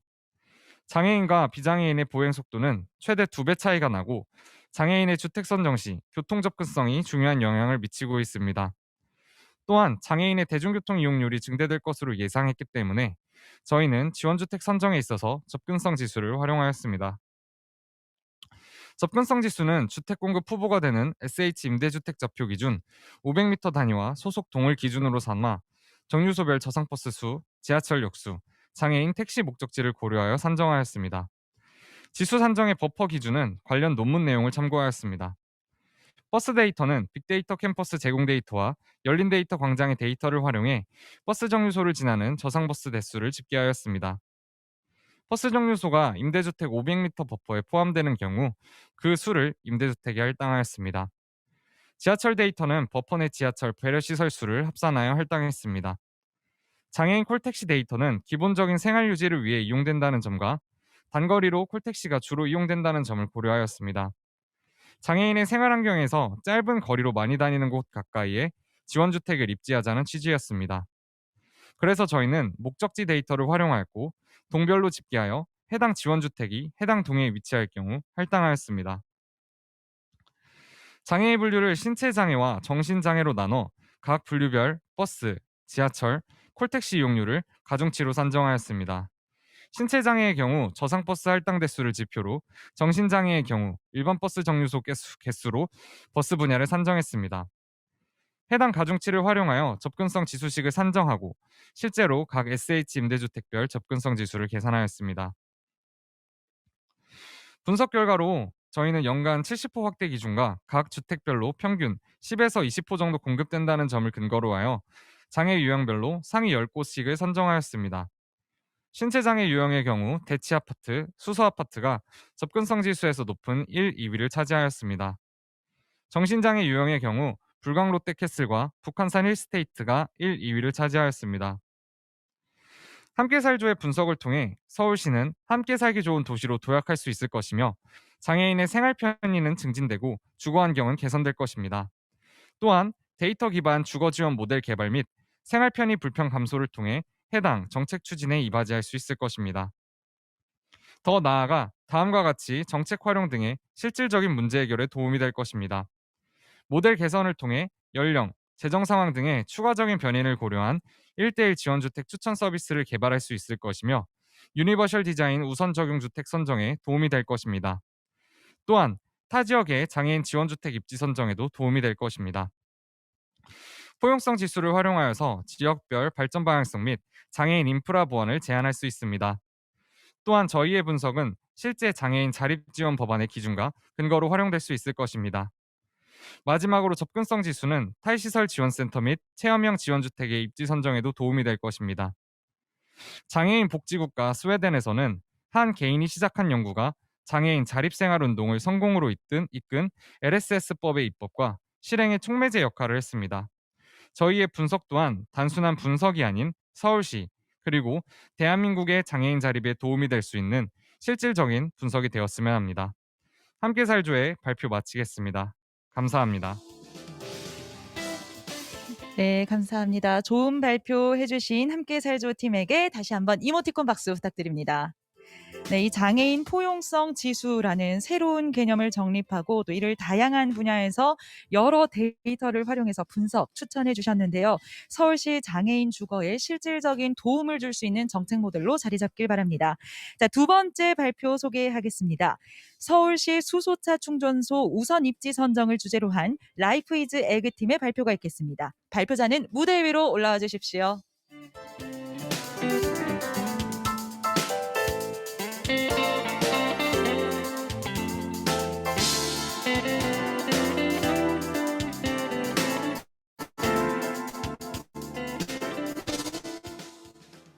네, 안녕하세요. 라이프 이즈 에그팀의 발표자 김석원입니다. 발표를 시작하겠습니다. 발표는 분석의 배경과 목적, 그리고 분석 과정, 분석 결과의 순으로 진행됩니다. 최근 수소경제가 주목받고 있음에 따라 우리나라도 수소차 보급률을 높이기 위해 다양한 노력을 하고 있습니다. 그러나 거기에는 문제점이 한 가지 있었습니다. 양쪽의 그래프를 비교하면 실제로 수소차 보급률은 서울시의 목표치를 잘 따라가고 있지만 충전소 설치는 매년 목표치를 달성하지 못하고 있습니다. 이는 충전소의 과부하로 이어지는데 현재 서울 시내 충전소 한 곳은 527대의 수소차를 감당해야 합니다. 현 추세가 지속된다면 내년엔 충전소 한 곳당 1234대의 수소차를 수용해야 할 것입니다. 하나의 충전소당 하루 최대 수용량은 70대이고 특정 시간대에 수요가 몰린다는 걸 감안하면 매우 과부하 상태라는 걸 알 수 있습니다. 따라서 수소차 보급 수준에 걸맞는 충전소의 추가 설치가 반드시 필요한 상황입니다. 충전소의 부족 문제는 수소차 이용자들 사이에서도 가장 큰 불편 사항으로 여겨지고 있습니다. 자료에서 알 수 있듯이 관련 민원 중 압도적인 비율로 1위를 차지하고 있으며 정부에서도 이를 해결하기 위해 충전소 설치를 위한 우선 입지 선정의 필요성을 강조하고 있습니다. 이러한 배경으로 저희 팀은 서울 시내 수소차 충전소의 우선 입지를 선정하기로 결정하였습니다. 조사를 해본 결과 수소차 충전소를 설치할 때 고려해야 할 점들이 있었습니다. 우선 큰 설치 비용 때문에 동시에 많은 수를 짓기엔 힘들 것으로 생각됩니다. 그리고 자료상에 언급된 전기차 충전소의 사례처럼 충전 수요와 관련한 특성을 고려하지 않고 물리적인 거리만 생각해 지을 경우엔 전혀 효과를 볼 수 없을 것입니다. 이처럼 한 번에 많은 수를 지을 수 없고 여러 특성을 세심하게 고려해야 한다는 측면에서 저희는 데이터 분석을 통한 입지 선정이 필수적임을 말하고 싶습니다. 다음으로 님비 현상이 큰 문제입니다. 이를 최소화하기 위해선 주거 밀집 지역 그리고 학교, 의료시설 등의 안전 취약 시설로부터 거리를 둔 입지 선정이 필요합니다. 이와 동시에 충전소에 대한 안전성 홍보를 통해 님비 현상을 근본적으로 해결하는 것 또한 중요하므로 접근성이 좋은 도심 내 공용 부지에 세우는 것이 적합할 수 있습니다. 이에 따라 저희는 법정동을 선정할 땐 수요와 연관된 지역별 특성을 고려하고 그 안에 구체적인 지점을 선정할 땐 님비 현상 등의 공공성을 고려하는 게 효과적이라 생각했습니다. 이를 토대로 적은 수의 충전소로 최대한 많은 수요를 충족시키는 효율적인 입지를 선정하는 것을 저희 팀의 분석 목적으로 설정했습니다. 이는 전체 분석 과정의 모식도입니다. 클러스터링 분석과 자체적으로 어, 정의한 수요 지수를 통해 6개의 우선 설치 대상 법정동을 선정한 뒤 아래 4가지 측면을 고려하여 최종 우선 입지를 선정하였습니다. 이를 위해 사용된 모든 변수들은 3가지 측면에 기인합니다. 현재 수요와 잠재 수요 그리고 공공성인데 현재 수요와 잠재 수요는 충전 수요와 관련한 지역별 특성과 연결되고 공공성은 접근성, 님비 현상, 안전성 홍보 등의 고려 사항과 연결됩니다. 분석 조건에 따라 각 변수들은 전처리 과정을 거쳤습니다. 주된 사항으로 운전자의 연령을 고려해 인구 관련 데이터는 20세 이상의 것들만 추출했고 충전소 이용 시간을 고려해 생활 인구와 교통량 데이터도 시간 범위를 특정하여 추출했습니다. 그리고 행정동 기준의 데이터들은 모두 법정동 기준으로 변환하였습니다. 이제 본격적으로 분석 과정을 설명드리겠습니다. 첫 번째 단계로 저희는 클러스터링 분석을 진행하였습니다. 지역별 현재 수요와 잠재 수요를 대변하는 특성 3가지를 선정해 피처로 활용하였습니다. 이 중 수소차 보유 대수와 생활 인구는 현재 또는 예비 이용자들의 생활 영역을 나타내고 교통량은 차량 주행 상황에서 수소차의 공간적 분포를 나타냅니다. 클러스터링 기법으로 저희는 K민즈를 사용하였는데 이는 군집 개수를 사전에 특정해 주어야 합니다. 따라서 엘보우 메소드, 실루엣 메소드, R 패키지를 통한 지표 분석을 진행하여 군집 개수를 결정하였고 화면과 같이 모든 결과가 군집 개수 K는 3을 지지하므로 이를 K민즈 분석에 적용하였습니다. K민즈 분석 결과입니다. 모든 피처에서 높은 값을 갖는 군집이 나오면 좋았겠지만 그렇지 않았습니다. 그러나 수소차의 충전소와 직접적으로 상호작용하는 대상은 사람이 아닌 자동차라는 점을 감안하여 이와 같이 중간에 보이는 것 같이 우선순위를 두었고 그에 따라 이번 군집을 주요 후보군으로 선정하였습니다. 이번 군집에 속한 법정동은 총 94곳으로 지역별 특성을 고려할 때 이들 지역은 모두 수소차 충전소의 잠재적인 수요층이 많으며 정기적이고 지속적인 이용이 이루어질 만한 지역입니다. 그러나 94개는 여전히 많기 때문에 이들 사이의 순위를 매길 필요가 있었습니다. 이를 위해 저희는 자체적으로 법정동별 수요지수를 산출하였습니다. 수요지수는 3가지의 항목을 종합한 결과인데 이 중 수소차 증가 점수에 대해 먼저 설명드리겠습니다. 수소차 증가 점수는 법정동별로 수소차가 증가할 가능성이 얼마나 되는지 상대적인 점수로 나타낸 것입니다. 다중회귀 분석을 통해 산출했는데 수소차 증가량과의 연관성이 추정되는 4가지의 변수를 참여시켰습니다. 이에 더해 조사를 통해 높은 연비와 긴 주행거리, 환경에 대한 관심도 그리고 자녀를 위한 마음이 구매 요인으로 작용한다는 걸 알게 되었고 이 또한 변수로 포함시켜 분석의 정확도를 높였습니다. 왼쪽의 표는 앞서 소개한 7개의 독립변수로 다중회귀 분석을 진행한 결과입니다. 이 중 통계적으로 유의미한 변수 4개만을 추출하여 다시 다중회귀 분석을 진행했고 그 결과 오른쪽의 표와 같이 각각의 회귀 계수를 얻을 수 있었습니다.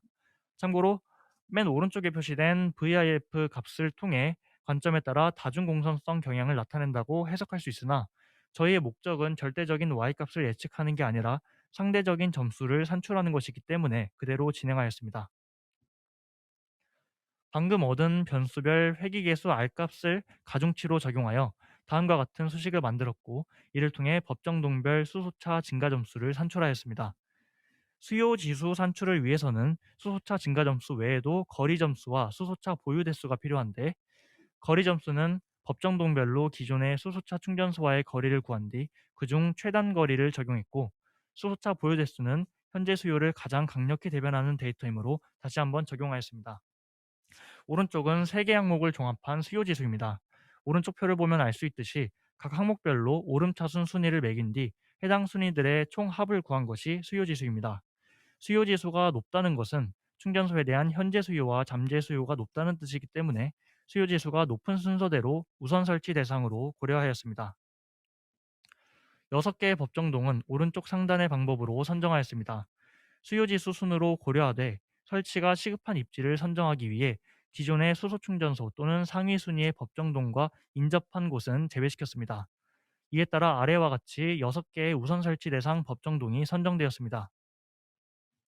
다음은 각 법정동 내 구체적인 입지를 정하는 과정입니다. 각 지도에 붉은 원으로 표시된 곳은 부지의 면적과 접근성을 기준으로 1차 선별한 최종 후보지입니다. 이에 더해 님비 현상의 최소화를 위해 주거지와 안전 취약 시설로부터 멀리 떨어진 지점을 선택함으로써 법정동별 최종 입지를 선정하였습니다. 다음은 최종 선정된 수소차 충전소의 우선 입지입니다. 1순위에서 3순위, 그리고 다음은 4순위에서 6순위까지의 입지입니다. 법정동 선정 시 사전에 물리적인 거리도 고려했기 때문에 지역적으로도 비교적 균일하게 퍼져 있습니다.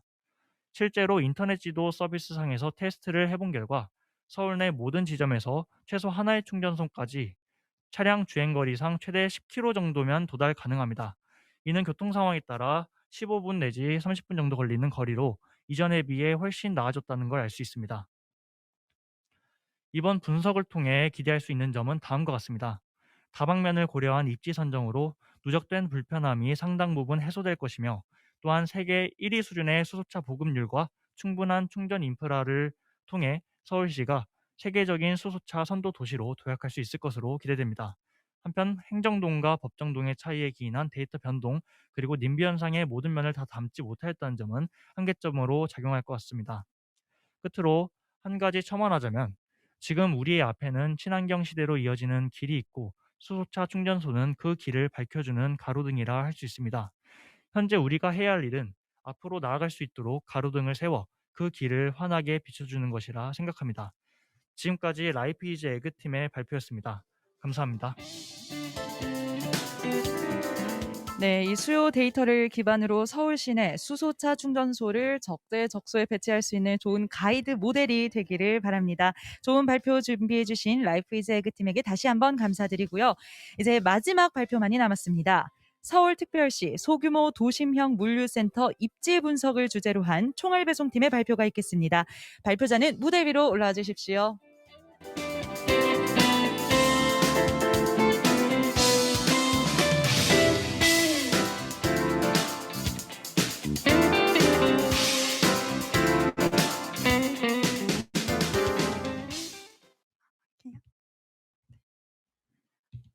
안녕하십니까. 소규모 도심형 물류센터 입지 분석에 대해 발표할 총알배송팀의 이보라입니다. 발표 시작하겠습니다. 발표 순서는 크게 주제 선정 배경, 분석 방법, 분석 결과, 기대 효과 순으로 진행하도록 하겠습니다. 먼저 주제 선정 배경입니다. 현재 코로나의 영향으로 온라인 쇼핑 시장의 규모가 급격하게 성장하면서 물류 유통 산업에서는 빠른 라이브 배송의 중요성이 대두되고 있습니다. 이와 함께 기존 물류 프로세스를 간소화한 풀필먼트 개념이 등장하였는데요. 특히 최근에는 도심 내에 소규모로 위치한 마이크로 풀필먼트 센터, MFC가 물류 산업 경쟁력의 핵심 요소로 꼽히고 있습니다. 도심 내에 MFC를 구축하는 논의가 필요하지만 현재 도심 내부는 높은 지가와 밀도 등으로 새로운 공간 확보가 어려운 실정입니다. 따라서 기존 공간을 활용하는 방식이 제시되고 있는데요. 사무실이나 지하철, 대형마트 공간 활용 등 여러 대안이 있겠지만 저희는 그중에서도 주유소를 살펴보고자 합니다. 주유소는 그 입지 특징이 화면에서 보시는 바와 같이 MFC의 교통, 면적, 수요자와의 거리 등 입지 조건이 매우 유사합니다. 뿐만 아니라 현재 석유 기반에서부터 친환경 에너지로 자동차 산업이 변화하고 있기 때문에 주유소는 단일 기능에서 벗어나 물류 거점, 친환경 차량 지원 혹은 커뮤니티 시설 등의 복합적인 활용을 기대할 수 있는 공간이라고 판단하였습니다. 다시 정리하자면 도심형 MFC가 굉장히 주목받고 있는데 이때 시민들에게 안정적으로 그리고 질 좋은 물류 서비스를 공급하기 위해서는 이러한 MFC 인프라 구축에 지자체 참여가 필요할 것입니다. 또한 밀도 높은 도심 내 공간 확보에 대한 공공 지원도 필요할 수 있습니다. 이러한 배경 하에서 저희는 여러 이점들을 갖고 있고 또 에너지 패러다임 변화를 겪고 있는 주유소가 물류 거점에 적합하다고 판단하였습니다. 따라서 도심 내 주유소를 후보로 마이크로 풀필먼트 센터의 적지를 분석하고자 합니다. 분석 개요 말씀드리겠습니다. 먼저 데이터를 수집 및 가공하고 GIS 네트워크 분석을 진행한 후에 후처리를 거쳐서 최적의 거점 개수를 도출하는 순으로 진행하였습니다. 분석에 사용한 데이터는 다음과 같이 총 6개의 데이터를 사용하였습니다. 그리고 다음 화면은 앞서 제시되었던 데이터들을 시각화하여 나타낸 모습들입니다. 분석 첫 번째로 적지 후보지가 될 주유소 데이터를 가공하였습니다.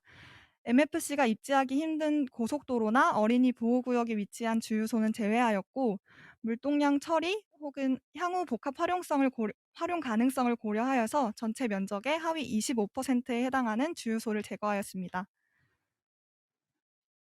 물류 수요 데이터의 경우에는 CJ 대한통운의 서울시 택배 착지 데이터를 활용하여 집계구별 물류 비중 데이터를 생성한 후 반출하였습니다. 다만 저희가 사용하고자 하는 분석 툴에 맞추어서 다시 200 x 200 격자에 할당하였고 그 결과 약 8,000개의 데이터가 생성되었습니다.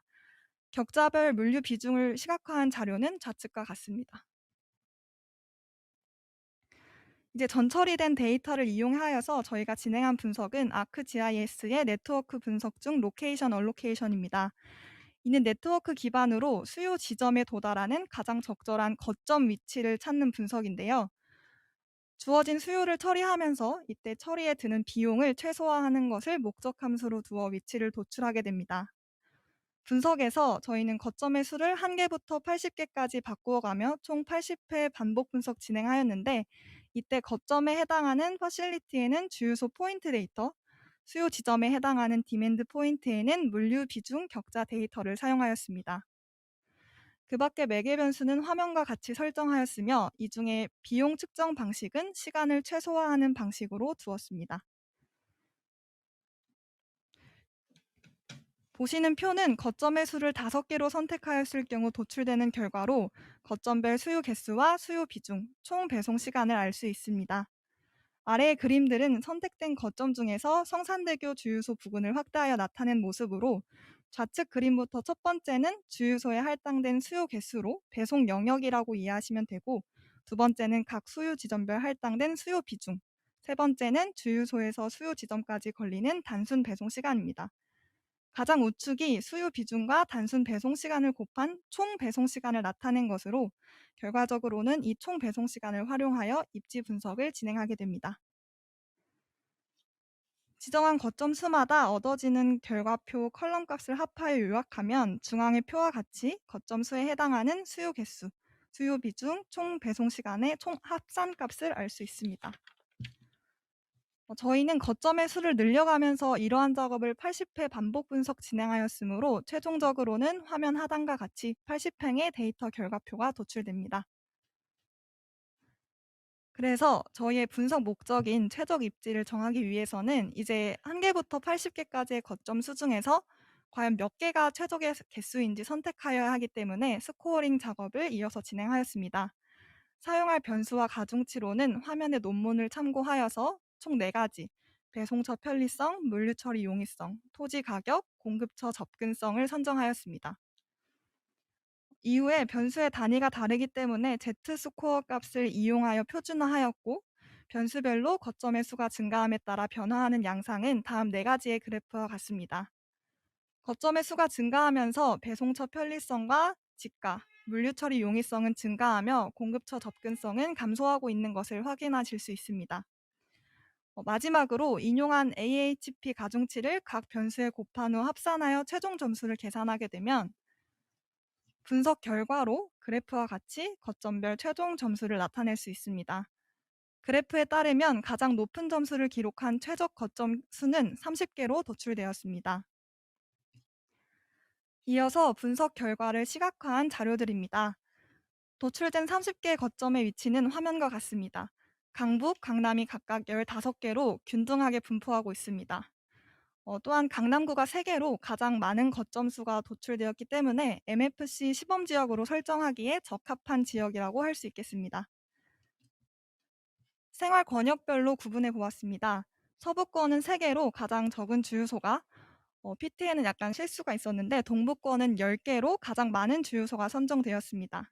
또한 결과에서 나타난 바와 같이 각 거점이 커버하게 되는 배송 영역이 자치구 등의 행정구역 경계를 넘나드는 경우가 대부분입니다.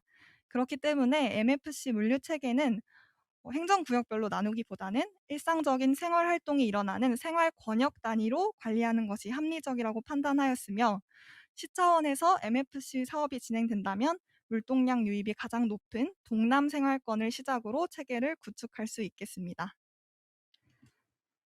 각 거점별로 세부 결과를 말씀드리자면, 커버하는 수요 비중이 높은 상위 3개의 거점은 신당동 주유소, 마포 주유소, 구로 주유소입니다. 좌측에서 청색으로 표시한 은평구의 녹번 주유소의 경우에는 커버하는 수요 비중이 아까 3위를 했던 구로 주유소와 유사하지만 수요 개수가 523개로 가장 넓은 배송 영역을 갖고 있어서 하나의 격자에 할당된 수요 비중이 상대적으로 낮음을 알 수 있습니다. 기대 효과 및 한계점입니다. 먼저 경제 주체별로 말씀드리겠습니다. 서울시의 경우 분석 내용을 바탕으로 MFC를 시범 도입 및 체계를 구축하게 된다면 유통산업의 혁신과 함께 도시 경제 활성화에 기여할 수 있습니다. 이렇게 구축된 체계를 통해서 소비자는 라이브 배송으로 다양한 상품을 더욱 빠르게 만나볼 수 있으며, 물류 기업은 최저의 비용으로 최대의 배송 서비스를 제공해 시장에서의 유리한 입지 선점이 가능할 것입니다. 소상공인의 경우 독자적인 플랫폼을 구축하지 않고도 도심의 라이브 배송이 가능하기 때문에 경쟁력 향상에도 도움이 될 수 있을 것으로 예상합니다. 저희는 네트워크 분석을 통해서 가장 효율적인 마이크로 풀필먼트 센터의 수와 위치, 그리고 센터별 담당하게 될 물류 비중을 추정할 수 있었습니다. 그러나 분석 과정상 한계점으로 공급처 접근성 변수로 거점 개수를 활용하였다는 점, 그리고 데이터의 공간 범위가 서울 내부로 한정되었다는 점이 있습니다. 무엇보다도 이 마이크로 풀필먼트라는 개념이 등장한 지 얼마 되지 않아서 관련된 법적 기준이나 사례 확보가 충분치 못했습니다. 따라서 추후에 국내 사례가 축적이 되어서 이 점을 보완한다면 더욱 정확한 분석이 될 수 있으리라 생각합니다. 참고 문헌은 화면과 같습니다. 오늘 여러분이 퇴근길에 우연히 보게 된 라이브 방송의 담양 떡갈비가 바로 오늘의 저녁 식사에 등장하고, 내가 좋아하는 연예인이 광고하는 옷을 내가 서울시 어디에 살건 몇 시간 이내로 받아볼 수 있는 생활이 그렇게 멀지만은 않은 미래라고 생각합니다. 이상으로 발표 마치겠습니다. 감사합니다. 네, 감사합니다. 이 대다수 서울 시민의 삶과 뗄래야 뗄 수 없는 것, 바로 이 택배 서비스인데요. 주유소라는 이 기존의 플랫폼을 활용해서 새로운 서비스와의 융합이 돋보이는 아이디어였던 것 같습니다. 좋은 발표해주신 총알배송팀에게 다시 한번 감사드리고요. 이번에는 2021 서울시 빅데이터 캠퍼스 공모전에 대한 김동근 심사위원장님의 심사평을 듣겠습니다. 김동근 심사위원장님은 인공지능을 활용한 도시 진단 및 정책 매칭 서비스 스마트온을 런칭하셨습니다. 그럼 심사위원장님의 심사평 듣겠습니다.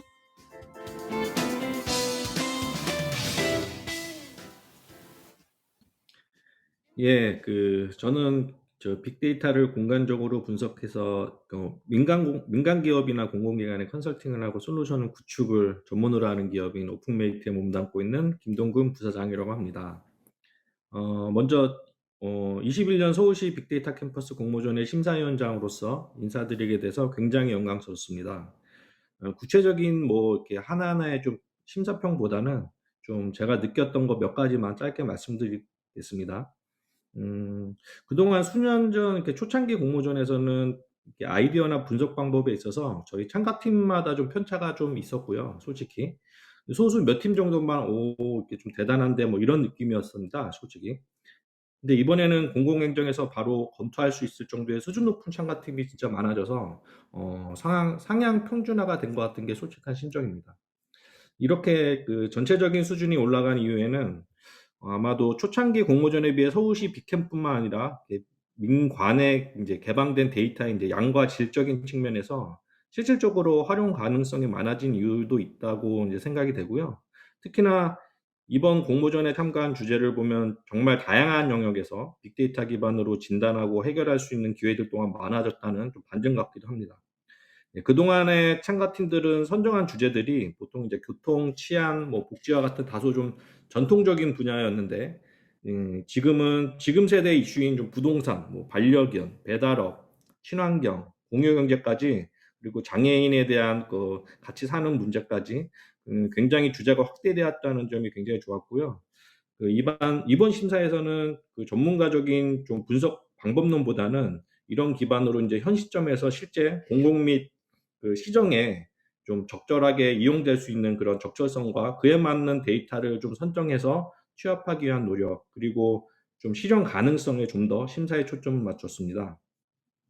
마지막으로 이 공모전을 준비해 주신 서울시 관계자 여러분과 그리고 여러 멘토분들, 그리고 민간에서 데이터를 적극적으로 제공해 주셨던 CJ 올리브 네트워크스 분들, 그리고 창의적이고 훌륭한 아이디어로 공모전에 참여해 주신 젊은 데이터 사이언티스트 분들께 고생하셨다는 말씀 드리겠습니다. 예, 감사합니다. 네, 김동근 심사위원장님의 심사평 감사합니다. 자, 그럼 이제 본격적으로 2021 서울시 빅데이터 캠퍼스 공모전 시상식을 진행하겠습니다.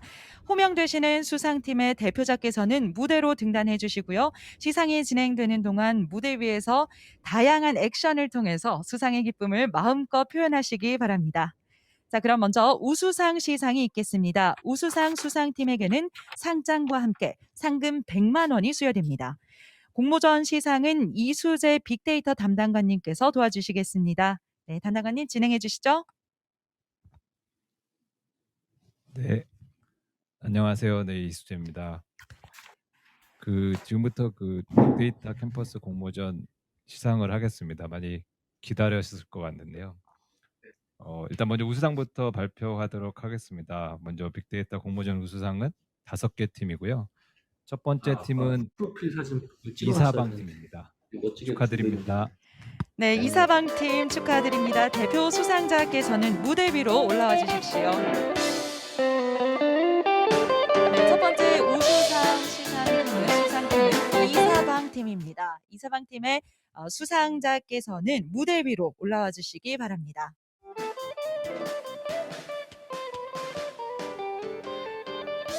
네, 열심히 뛰어와 주셨는데요.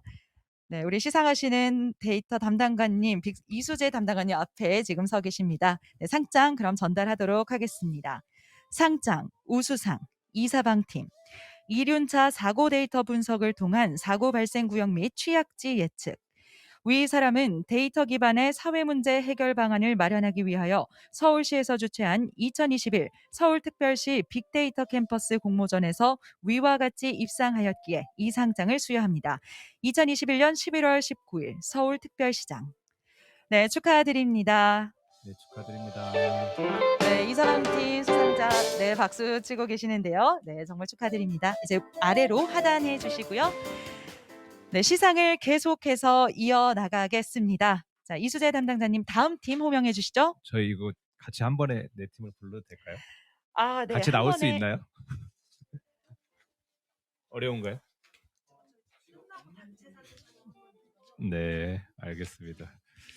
다음은 세이버즈 팀입니다. 앞으로 나와주시기 바랍니다. 네, 세이버즈 팀 축하드립니다. 대표 수상자는 무대 위로 빨리 올라와 주시기 바랍니다. 네, 세이버즈 팀의 대표 수상자께서는 무대 정중앙에 위치해 주시기 바랍니다. 네, 지금 올라오고 계신가요? 세이버즈 팀. 네, 지금 세이버즈 팀 노혜원님 참석하고 계신 걸로 파악이 되는데요. 네, 무대 위로 올라와 주셨습니다. 네, 정중앙에 위치해 주시면 감사하겠습니다. 네, 조금 더 중앙으로 가실까요? 네, 감사합니다. 상장 전달드리겠습니다. 상장, 우수상, 세이버즈 팀, 서울시 야생조류 인공구조물 충돌 사고 우선조치 지역 제한, 이하 내용은 전과 같습니다. 축하드립니다. 축하드립니다. 네. 저도 중간으로 좀 올려주세요. 네, 우리 이수재 담당관님도 중앙으로 위치하도록 상 하겠습니다. 받으시는 분들이 자세를 잘 잡으실 것 같은데. 네, 맞습니다. 자, 그럼 다음 수상팀 호명해 주시죠. 네, 다음 수상팀은 신마루 팀입니다. 축하드립니다. 쉰마루 팀 축하드립니다. 무대 위로 올라와 주시기 바랍니다. 저도 박수 네. 좀 쳐주십시오. 네, 쉰마루 팀 수상자께서 무대 위에 올라와 주셨는데요. 네, 상장 전달 드리도록 하겠습니다. 상장 우수상 쉰마루 팀. 서울시 복지 사각지대 해소를 위한 간이 이동 노동자 쉼터 입지 선정. 이하 내용은 전과 같습니다. 네, 축하드립니다. 네, 이제 쉰마루 팀 다시 무대 아래로 하단해 주시고요. 다음 수상팀 바로 호명하겠습니다. 네, 담당관님 네. 해주시죠. 신마루 팀은 액션도 하실 줄 아시네요. 재밌습니다. 네, 다음 수상팀입니다. 스마트폴 세워줘 팀입니다. 축하드립니다. 네, 스마트폴 세워줘 팀 축하드립니다. 대표 수상자께서는 무대 위로 올라와 주시기 바랍니다.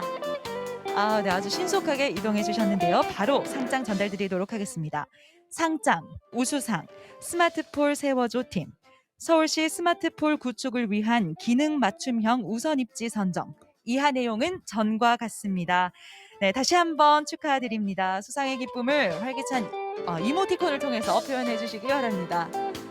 네, 아주 센스 있게 다양한 이모티콘 지금 활용하고 계시는데요. 다시 한번 축하드립니다. 자, 이제 무대 아래로 하단해 주시고요. 우수상의 마지막 수상팀이 남았습니다. 네. 사실 이제 기능을 잘 몰랐었는데 여러분들 하시는 거 보니까 재밌는 게 많네요. 저도 많이 표현을 해보도록 하겠습니다. 마지막 우수상 수상팀입니다. 투니버스 세대 축하드립니다. 네, 투니버스 세대팀 축하드립니다. 무대 위로 올라와 주십시오.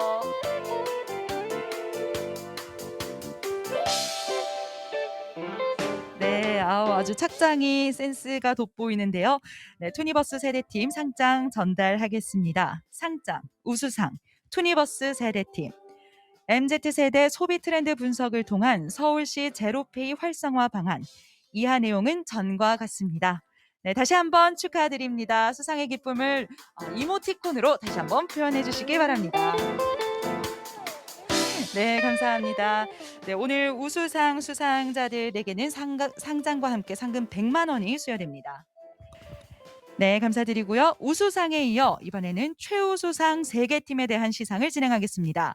최우수상 수상팀에게는 상장과 함께 상금 150만 원이 수여됩니다. 자, 마찬가지로 이수재 빅데이터 담당관님께서 첫 번째 수상팀을 호명해 주시겠습니다. 네. 이 오프라인에서 하면 이게 그 수상 소감도 듣는데 여기는 못 듣나 보네요. 이게 좀 아쉬운 것 같은데 첫 번째 최우수상 팀입니다. 내일의 창고팀 축하드립니다. 네, 내일의 창고팀 축하드립니다. 대표 수상자는 무대 위로 올라와 주십시오.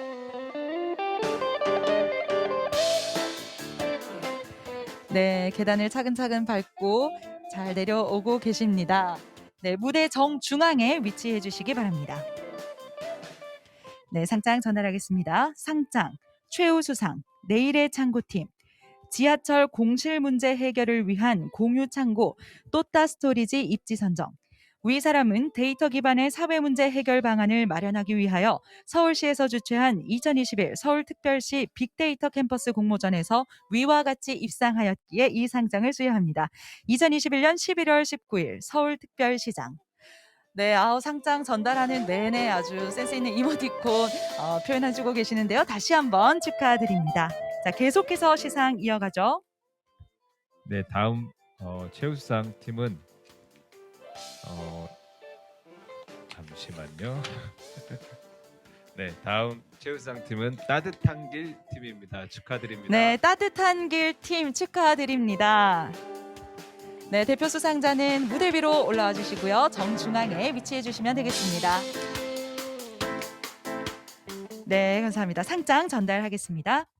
상장 최우수상 따뜻한 길팀 서울시 열선도로 우선 입지 선정 이하 내용은 전과 같습니다. 네, 축하드립니다.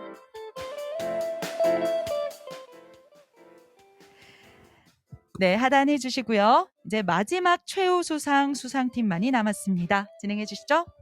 네, 마지막 최우수상 팀입니다. 나 혼자 산다 팀 축하드립니다. 네, 나 혼자 산다 팀 축하드립니다. 수상하실 걸 아셨는지 미리 지금 서 계시는 모습 같은데요. 네, 나 혼자 산다 팀 강채연님 무대 위로 올라와 주십시오. 네, 지금 길을 잠시 헤매고 계시는 것 같습니다. 차근차근 계단을 통해서 내려오시면 되겠습니다. 네, 좋습니다. 네, 감사합니다. 자, 상장 전달하겠습니다. 상장 최우수상 나 혼자 산다 팀 일회용품 쓰레기 감소를 위한 다회용기 렌탈 사업 비즈니스 모델 개발. 이하 내용은 전과 같습니다. 네, 축하드립니다. 새로운 포즈 2개 봤습니다. 네, 새로운 포즈 해주셨고요.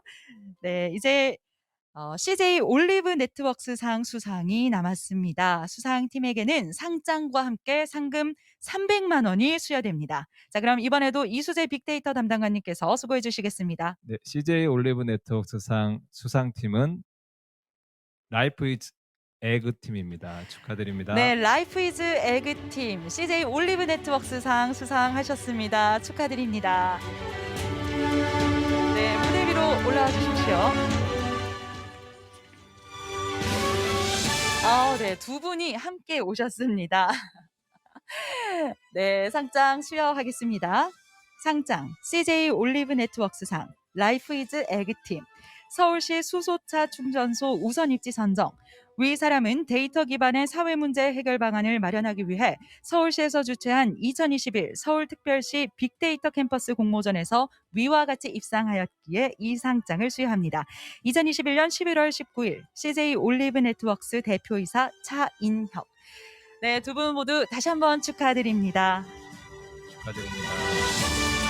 수우파 나가셔도 되겠네요. 네, 감사합니다. 하단해 주시고요. 자, 다음은 서울 창조경제혁신센터장상 수상 진행하겠습니다. 수상팀에게는 마찬가지로 상장과 함께 상금 300만 원이 수여됩니다. 자, 그럼 바로 호명하겠습니다. 네, 서울 창조경제혁신센터장 상 수상자는 이번에는 함께 살조입니다. 네, 함께 살조 팀 축하드립니다. 장애인 포용성 지수 개발을 통해서 서울시 내 살기 좋은 지원주택 추천 아이디어 주셨는데요. 다시 한번 정말 축하드립니다. 네, 상장 수여하겠습니다. 상장 서울 창조경제혁신센터장상 함께 살조 팀 장애인 포용성 지수 개발을 통한 서울시 내 살기 좋은 지원주택 추천. 이 사람은 데이터 기반의 사회 생태계를 조성하고 빅데이터 분석과 양성에 기여하기 위해 서울시에서 주최한 2021 서울특별시 빅데이터 캠퍼스 공모전에서 위와 같이 입상하였기에 이 상장을 수여합니다. 2021년 11월 19일 서울 창조경제혁신센터장 황윤경. 네, 축하드립니다. 네, 축하드립니다. 네, 갈수록 액션이 좋아지고 있습니다. 네, 좋습니다. 자, 이제 마지막 대망의 대상만을 남겨두고 있습니다.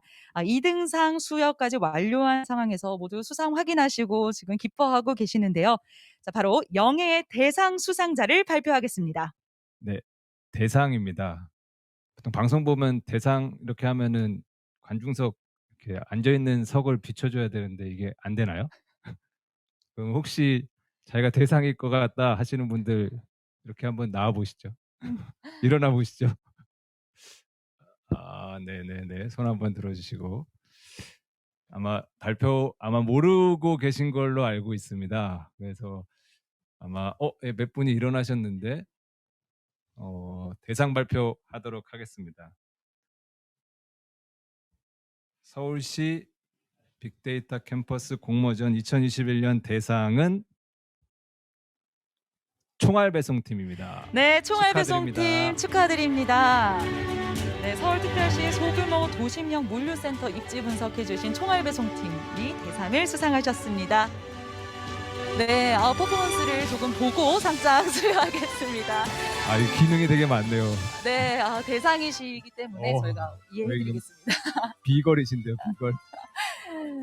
네, 너무 축하드립니다. 자, 이제 조금 진정하시고요. 상장 수여하겠습니다. 네, 상장, 대상, 총알배송팀, 서울특별시 소규모 도심형 물류센터 입지 분석. 위 사람은 데이터 기반의 사회문제 해결 방안을 마련하기 위해 서울시에서 주최한 2021 서울특별시 빅데이터 캠퍼스 공모전에서 위와 같이 입상하였기에 이 상장을 수여합니다. 2021년 11월 19일 서울특별시장. 네, 정말 축하드립니다. 대상 수상팀에게는 상장과 함께 상금 400만 원이 수여되겠습니다. 네, 수상의 기쁨을 온몸으로, 그야말로 온몸으로 표현해 주셔서요. 모두가 기뻐하고 있습니다. 수상을 진심으로 축하드리고요. 자, 총알배송팀의 수상자께서는 하단하지 마시고요. 무대 위에서 잠시 대기해 주시겠습니다. 자, 이제 2021 서울시 빅데이터 캠퍼스 컨퍼런스 공모전의 수상팀 사진 촬영이 있겠습니다. 수상하신 모든 팀의 대표자들께서는 무대 위로 지금 올라와 주시기 바랍니다. 네, 오늘 총 11개 팀이 수상하셨는데요. 수상하신 모든 팀의 대표자께서는 무대 위로 올라와 주시기 바랍니다.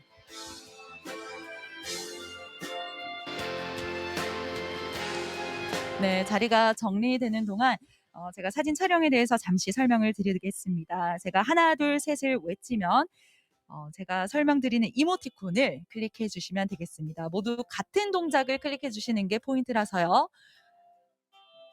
네, 모두 정면을 보고 서주시면 되겠습니다. 네, 이 메타버스이다 보니 같은 착장을 하신 우리 수상자들도 계시고요. 네, 모두 본인의 개성에 맞게 해주셨는데요. 자, 이제 제가 하나, 둘, 셋을 외치면 먼저 하트 이모티콘부터 하시겠습니다. 자, 하나, 둘, 셋. 네, 클릭해주세요, 여러분.